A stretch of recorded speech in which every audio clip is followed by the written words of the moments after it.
রমজানের প্রস্তুতির জন্য 11টি প্রস্তুতির কথা আমি আপনাদেরকে শোনাতে চাই।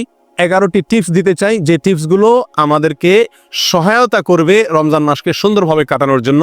যেই উদ্দেশ্যে আল্লাহ তাআলা রমজান দিয়েছেন, যে উদ্দেশ্যে আল্লাহ তাআলা সিয়াম দিয়েছেন, তাকওয়ার পথে আমরা অগ্রসর হওয়ার জন্য এই 11টি পরামর্শ ইনশাআল্লাহ আমাদের কাজে আসবে। তার ভিতরে প্রথম হলো তওবা এবং ইস্তেগফার করা। কি করা ভাই? তওবা এবং ইস্তেগফার করা।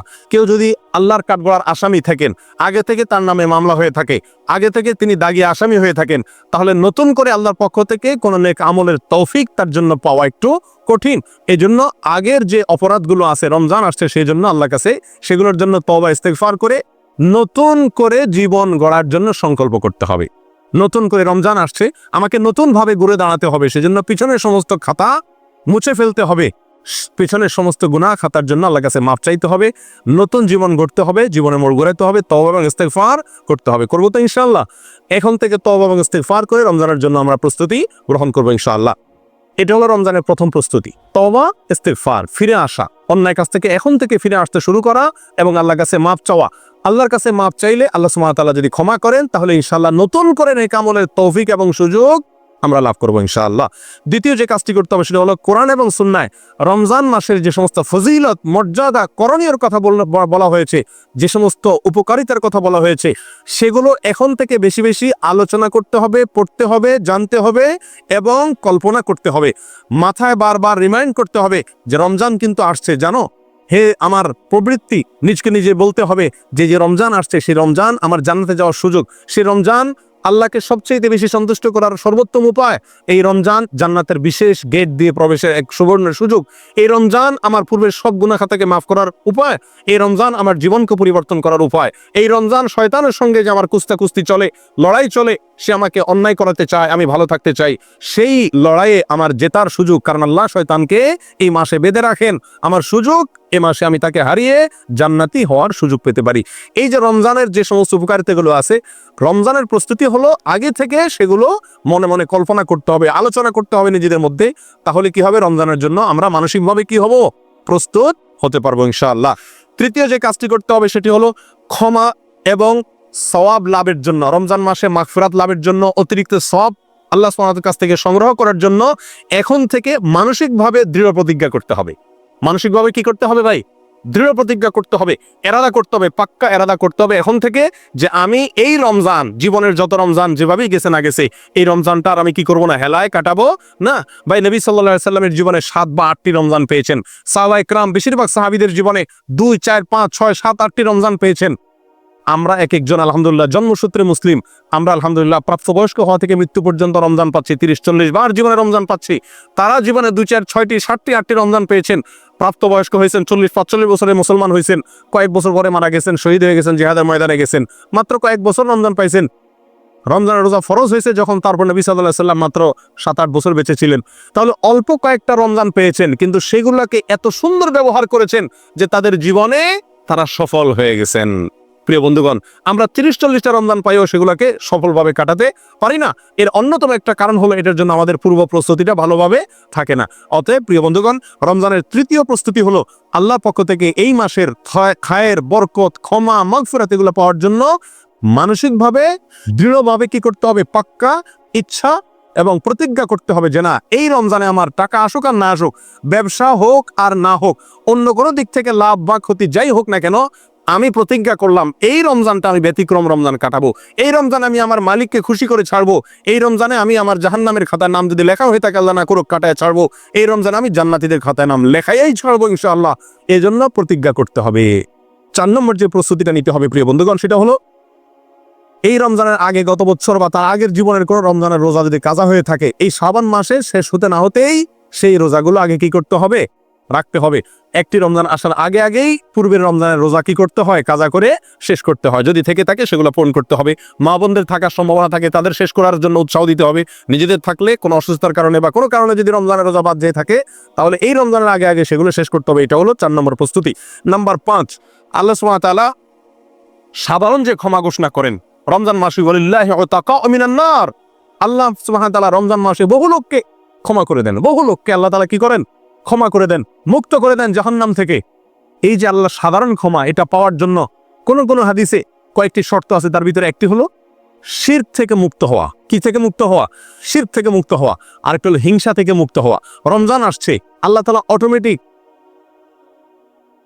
স্বয়ংক্রিয়ভাবে সাধারণ ক্ষমা, গণহারে ক্ষমা করে দিবেন বহু মানুষকে। আমার নামটাও সেখানে যেন ঢুকে যায় বিনা কষ্টে। তার জন্য আমাকে দুটি কাজ বিশেষভাবে করার চেষ্টা করতে হবে। এক, অন্তর থেকে হিংসাকে মুছে ফেলতে হবে। দুই, শিরক থেকে নিজেকে পরিচ্ছন্ন এবং পবিত্র করতে হবে। এই দুটো কাজ যদি আপনি করতে পারেন, তাহলে রমজান মাসে সাধারণ ক্ষমা পাওয়ার জন্য আপনি ইনশাআল্লাহ উপযুক্ত হয়ে যাবেন। তাহলে এখন থেকে রমজানের যে 5 নম্বর প্রস্তুতি, সেটা হলো সাধারণ ক্ষমা লাভের জন্য হিংসা এবং শিরক থেকে নিজেকে কি করতে হবে? পবিত্র এবং পরিচ্ছন্ন করে নিতে হবে। প্রিয় বন্ধুগণ, রমজানের 6 নম্বর প্রস্তুতি হলো রমজান এবং সিয়াম, রোজা সম্পর্কিত মাসালা মাসাইল যেগুলো আছে সেগুলো সব অর্জন করতে হবে। ফরজ এর এলেম শিক্ষা করা ফরজ, সুন্নতের এলেম শিক্ষা করা সুন্নত, ওয়াজিবের এলেম শিক্ষা করা ওয়াজিব। প্রিয় বন্ধুগণ, অতএব রমজান মাসে রোজা কিসে বা ভাঙে, কিসে দুর্বল হয়, কিসে সেটার মান কমে যায়, কিসে তার মান বাড়ে, কিভাবে করা উচিত, কিভাবে করা উচিত নেই সংক্রান্ত জ্ঞান অর্জন করতে হবে। ঠিক না ভাই? ঠিক। এটা আমাদেরকে রমজানের প্রস্তুতির অংশ হিসাবে করতে হবে। 6 নম্বর। 7 নম্বর যে প্রস্তুতিটা নিতে হবে সেটা হলো পিছনের যে সমস্ত রমজান আমাদের কেটে গেছে, গত বছর তা আগের বছর বিভিন্ন রমজান চলে গেছে না, সেই রমজানগুলোতে আমরা আমল করতে পারি নাই অনেকে। ঠিক না ভাই? ঠিক। রমজানের পরে আফসোস করি। আফসোস করে লাভ নাই। আগে থেকে ভালো করে প্রস্তুতি না নিলে আপনার সময় চলে যাবে ঠিকই, আবার প্রত্যেক রমজানের পরে কি করবেন? আক্ষেপ করবেন, হায় আফসোস করবেন। কোনো লাভ নাই, এটা অযথা আফসোস করা। প্রিয় বন্ধুগণ, বিগত রমজানগুলোতে আমি কেন নেকামল করতে পারি নাই? কেন আমার তারাবিটা পড়া হয় নাই? কেন আমার কোরআন কারীম ভালো করে পড়া হয় না একবার? কেন আমার অর্থ সহকারে কোরআন বোঝা হয় নাই? কেন আমার কোরআনের হালাকে বসা হয় নাই? কেন আমার প্রচুর পরিমাণ দান করা হয় নাই? কেন আমার অমুক কাজটা করা হয় নাই? কেন মিসকিনদেরকে ইফতার করে দিতে পারি নাই? কেন রোজাদারকে ইফতার করে দিতে পারি নাই? কেন দান দক্ষিণা করতে পারি নাই? কেন ওই আমলটা করতে পারি নাই? কেন তো সে আমলটা করতে পারি নাই? কেন ইতিকাফ করতে পারি নাই? কি সমস্যা ছিল? সেগুলো এবার রমজানের আগে চিহ্নিত করতে হবে যে গত বছর আমি কেন করতে পারি নাই। বন্ধুর কারণে, রুমমেটের কারণে, টাকার লোভের কারণে, কি সমস্যার কারণে, সেটাকে চিহ্নিত করতে হবে। করে এই বছর রমজানের আগে আগে সেই কারণগুলো থেকে নিজেকে পরিচ্ছন্ন করে নিতে হবে। তাহলে ইনশাআল্লাহ এবার রমজানটা আপনি সুন্দরভাবে এবং ভালোভাবে কাটাতে পারবেন। আল্লাহ আমাদেরকে তৌফিক দান করেন। প্রিয় বন্ধুগণ, 8 নম্বর প্রস্তুতি হলো রমজানের যে নেক আমলগুলো আছে এগুলো শাবান থেকেই তার প্রস্তুতিমূলক রিহার্সেল শুরু করে দিতে হবে, মহড়া শুরু করে দিতে হবে। গুরুত্বপূর্ণ কোনো কাজের আগে থেকে মানুষ কি দেয়? মহড়া দেয়। রমজান আসছে, এই জন্য রোজা রাখতে হবে। শাবান মাসে নবী সাল্লাল্লাহু আলাইহি ওয়াসাল্লাম রোজা শিখিয়েছেন। মহড়া এখন থেকে কোরআন তেলাওয়াতের অভ্যাস করা যাতে রমজান করতে সুবিধা হয়, এখন থেকে রমজানের আমলগুলোর কি দিতে হবে? মহড়া দিতে হবে। এটা হলো রমজানের 8 নম্বর প্রস্তুতি। 9 নম্বর যে প্রস্তুতির কথা বলবো সেটি হলো যাতে সুন্দরভাবে ব্যবহার করতে পারি, রমজান মাসের 24 ঘন্টার রুটিন করতে হবে। কি করতে হবে ভাই? রুটিন করতে হবে। সকাল থেকে সন্ধ্যা পর্যন্ত ডিউটিতে থাকি আর যেখানেই থাকি, আমি কোন মুহূর্তটি কিভাবে আল্লাহকে সন্তুষ্ট করার চেষ্টা করব, কোন মুহূর্তটি আমি ডিউটির সময় আল্লাহকে কিভাবে সন্তুষ্ট করার চেষ্টা করব, রুমে আসার পরে আমার মালিককে কিভাবে সন্তুষ্ট করব, আমি কিভাবে আল্লাহর অসন্তুষ্টি পথ থেকে ফিরে আসব। পুরা দিনের ছক আঁকা। আমি প্রতিদিন 1 পারা কোরআন পড়বো, আমি প্রতিদিন 10 টাকা দান করব, আমি প্রতিদিন এতবার অমুক জিকিরটা করব, আমি অমুক দোয়াটি এতবার পড়বো, এতবার দুরূদ পড়বো, এতবার ইস্তেগফার পড়বো, এতবার আল্লাহর কাছে মাফ চাইবো, কোন টাইমে কোন জিনিসটা করব। এটা এখন থেকে কি করা? তালিকা করে নেওয়া। কথা বোঝা যাচ্ছে ভাই? আল্লাহ আমাদের সকলকে তৌফিক দান করেন।